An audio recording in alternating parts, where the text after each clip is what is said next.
The first-class cabin was quiet, filled with the soft clinking of champagne glasses and hushed conversations.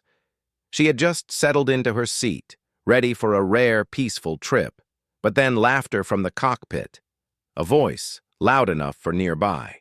Passengers to hear, "Did you see the little monkey they let up here?" Her chest tightened. Every eye seemed to glance her way. She wasn't imagining it. She knew those words were meant for her. What happens when cruelty meets the wrong target? Watch until the end. Wait a second. Tell us where you're watching from, in the comments. And don't forget to subscribe for more powerful stories like this. Her name was Amara, a brilliant tech consultant who had worked tirelessly to build her career. This flight was supposed to be a celebration, a rare escape after weeks of back-to-back meetings. First class was a splurge, but she'd earned it. Dressed in a simple navy dress, she blended easily with the other executives and frequent flyers. No one knew her husband, Daniel, was the CEO of one of the largest airline conglomerates in the country. He was flying in from another city, scheduled to meet her at their destination. Amara wasn't thinking about status, power, or confrontation. She was thinking about the quiet comfort of the journey ahead. But prejudice doesn't care about who you are.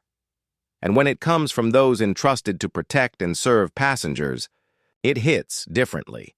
She didn't know that this flight would soon turn into a public reckoning. The moment the pilot's words reached her ears, Amara froze. It wasn't the first time she had faced casual racism, but hearing it in a first-class cabin, from the very person responsible for the safety of everyone on board, was different. The insult cut deeper than she expected. Passengers shifted uncomfortably. A man in the row ahead glanced back with an awkward smile, as if silently asking her to ignore it. Then the curtain to the cockpit swayed open.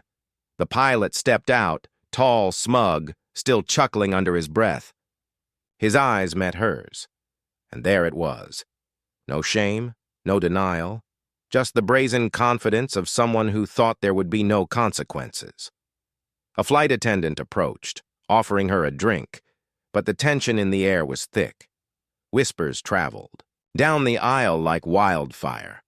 A few people took out their phones, subtly recording. Amara's heartbeat quickened, not from fear, but from a quiet, rising anger. She thought about the countless headlines she'd read, the stories of people humiliated in public with no justice served. She thought about her younger cousins, about what it meant to endure this in silence. The pilot turned to the flight attendant and muttered something else under his breath, causing her to bite her lip uncomfortably. This wasn't going to stop. What Amara didn't know was that the man about to walk through the boarding door would change the entire atmosphere in seconds. The front door opened, and in walked Daniel, tall, composed, every step radiating authority. He spotted Amara instantly, noticing her rigid posture and the way her hands gripped the armrest. Then his gaze shifted to the pilot, and something in his expression hardened. Without raising his voice, Daniel introduced himself to the head flight attendant, and the color drained from her face. Within minutes, the pilot was called to the front, confusion etched across his features. Daniel didn't shout. He laid out. What had happened confirmed it with passengers' recordings and issued one cold directive. "You're done. Leave the aircraft." The cabin was silent, every passenger watching. The man who had mocked her was now walking off the plane, his career collapsing in real time. As the door closed behind the disgraced pilot, a strange calm filled the cabin. Amara exhaled slowly, feeling the weight of humiliation lift, but not disappear. She knew this wasn't just about her. It was about every black woman who had been belittled, dismissed, or dehumanized, with no one to speak up.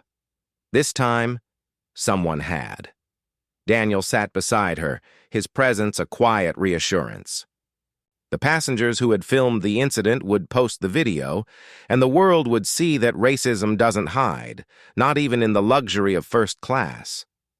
But the deeper question remained, how many more moments like this go unseen? How many are left to fade in silence?